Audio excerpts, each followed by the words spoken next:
Saya lihat di podcast lain juga memprotes bahwa jadi menyangka saya serius. Jadi gimana? Apa aku harus klarifikasi? Kalau aku klarifikasi, di mana nilai kesenimananku gitu loh? Enggak, aku satir itu.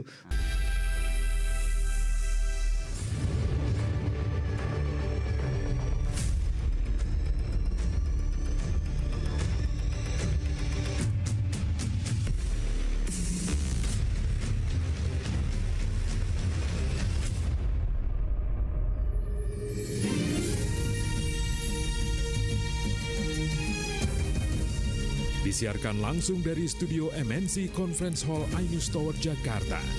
Inilah Rakyat Bersuara bersama Aiman Wicaksono.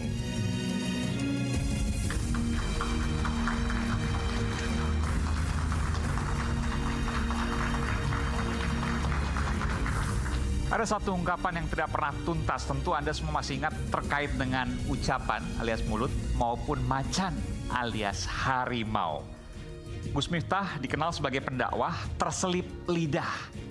Bahkan beberapa kali dan olok-olokannya terhadap Sun Haji dan Suyati membuat publik murka.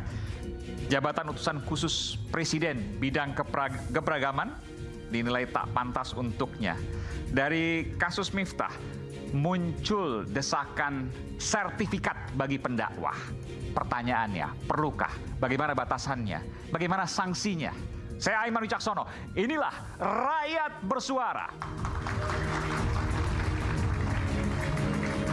Saya akan langsung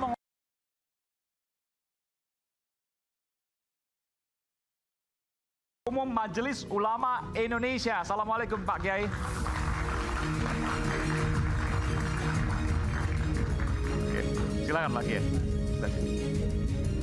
Selanjutnya hadir pula Kiai juga nih, Kiai Maman Imanul Haq, politisi Partai Kebangkitan Bangsa PKB. Selamat datang Pak Kiai, silakan. Selanjutnya Kiai Zaritun Rasmin, Ketua Umum Wahdah Islamiyah. Pak Kiai, hadir pula aktivis Nahdlatul Ulama, Gus Islah Bahrawi. Oh jangan pakai Gus, nanti viral kalau pakai Gus. Selanjutnya hadir Habib Novel Bamukmin, Dai Mujahid 212, dulu sebagai Wasekjen 212. Dai Mujahid ya, silakan. Dan Bung Ade Armando, pakar komunikasi. Partainya nggak boleh disebutin, Bang Ade. Partainya karena bukan momen politik ya. Dan juga bersama mahasiswa di hadapan saya, di hadapan kita semua, ada budayawan Mbah Tejo, Sujiwo Tejo. Saya langsung mau tanya ke Mbah Jiwo. Mbah Sujiwo Tejo ini sempat viral di media sosial. Saya akan putarkan dulu videonya seperti ini.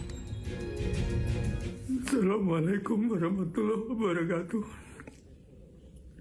Aku mau minta maaf pada Gus Miftah karena telah suudzon berburuk sangka. Ternyata Gus Miftah itu seorang wali. Melalui olok-oloknya terhadap Bapak Sun Haji. Bapak Sun Haji sekarang akan bisa umroh.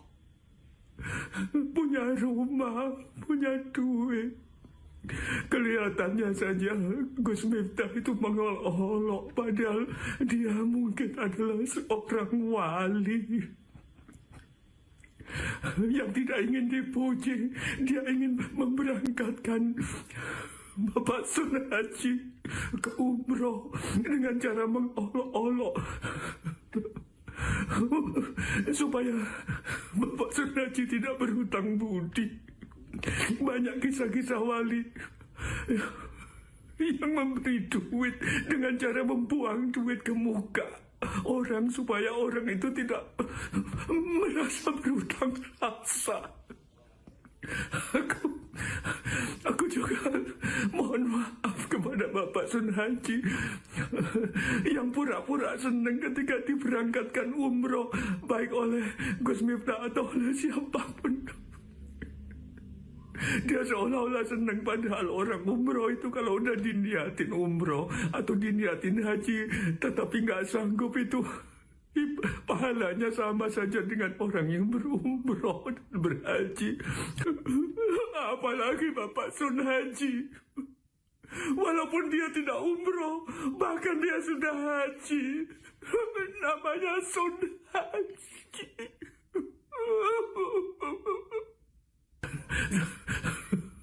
Tapi Bapak Sun Haji pura-pura senang supaya kita semua juga senang. Aku juga mohon maaf pada netizen yang aku berburuk sangka. Netizen seolah-olah memaki-maki, menghujat Gus Miftah, padahal mereka tahu Gus Miftah wali. Ini apa yang disampaikan sesuai dengan apa yang didengarkan atau satir alias nyindir? Silakan Mbah Jiwo.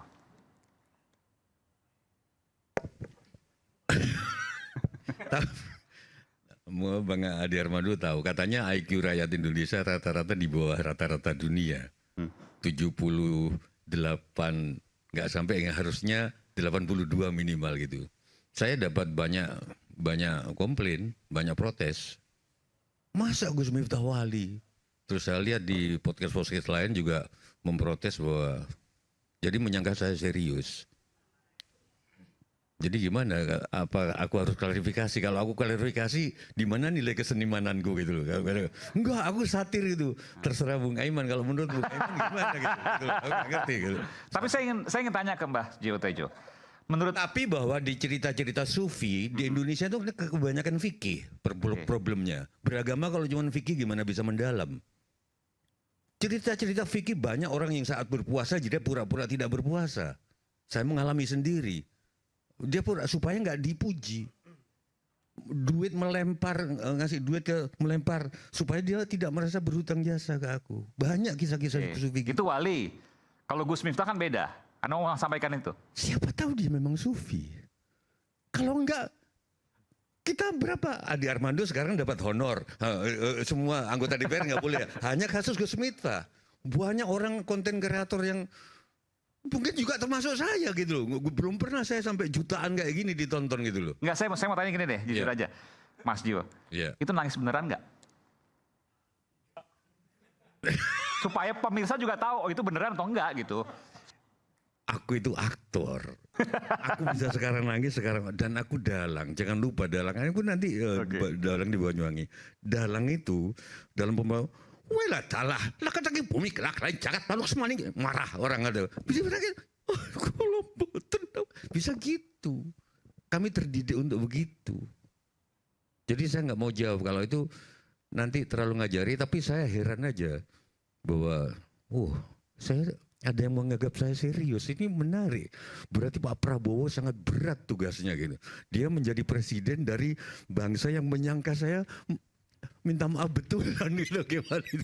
Dan di komentar banyak yang menganggap Anda serius itu. Iya, dan memprotes saya, menghujat saya. Kenapa Gus Miftah dikatakan sebagai wali, begitu ya? Iya, saya kira gitu. Maka dari sini saya mau mengundang Anda di sini, Anda untuk menjelaskan, mengklarifikasi. Tapi saya terdidik di wayang.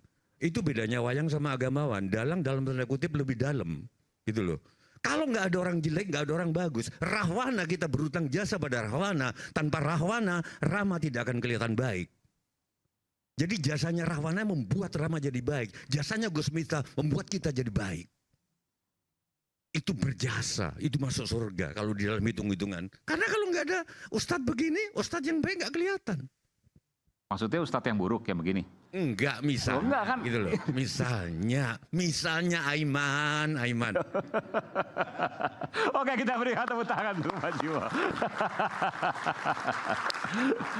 Dari Gus Miftah kita belajar. Dari Gus Miftah muncul perdebatan sertifikasi pendakwah. Yang pertama kali mengungkapkan itu, yang pertama kali mencetuskan itu, yang sekarang ya, kalau dulu belum, adalah Kiai Maman Imanul Haq. Pak Kiai, kenapa perlu sertifikasi pendakwah? Seberapa bahaya pendakwah itu sehingga perlu lokalisir. Boleh saya katakan seperti itu? Pertama saya mengucapkan netizen yang sudah melakukan kontrol sosial sehingga kasus ini betul-betul menjadi perhatian kita. Yang kedua, tentu Gus Miftah pun menjadi tradisi baik ketika dia sebagai pejabat negara mundur. Ini mudah-mudahan diikuti oleh pejabat-pejabat yang melakukan kesalahan. Nah, yang selanjutnya poin yang ingin saya katakan adalah bahwa sertifikasi yang saya usulkan itu bukan upaya pembungkaman oleh negara karena freedom of speech itu dihargai secara konstitusi. Bukan juga kontrol negara seperti yang dilakukan oleh Orde Baru. Seperti itu. Tetapi lebih kepada upaya untuk menjaga kewarasan kita. Karena salah satu maqasid syariah, tujuan kita beragama adalah hifdzul aql. Menjaga kewarasan berpikir dan juga mencerdaskan kehidupan bangsa. Maka poin yang ingin saya katakan dari pertanyaan Mas Aiman itu adalah sertifikasi itu akan menjadi sebuah alat bagaimana para dai penceramah yang muncul di publik itu betul-betul melalui proses. Pertama, proses standarisasi di ormas-ormas mereka berasal. Jangan sampai ada dai nggak bisa baca Quran. Jangan sampai ada penceramah dengan jubah besar dan sebagainya, ternyata dia tidak paham apa tujuan beragama. Nah, yang kedua baru Dai nggak bisa baca Quran. Ya. Yang sempat viral itu? Saya nggak ngomong begitu. Yang di Jawa Timur maksudnya? Nah, lalu sertifikasi itu akan muncul dari ormas-ormas yang memang sudah mendidik para dai itu. Ada NU, Muhammadiyah, Al-Irsyad, Pak Ustadz apa? Wahdah dan lain sebagainya.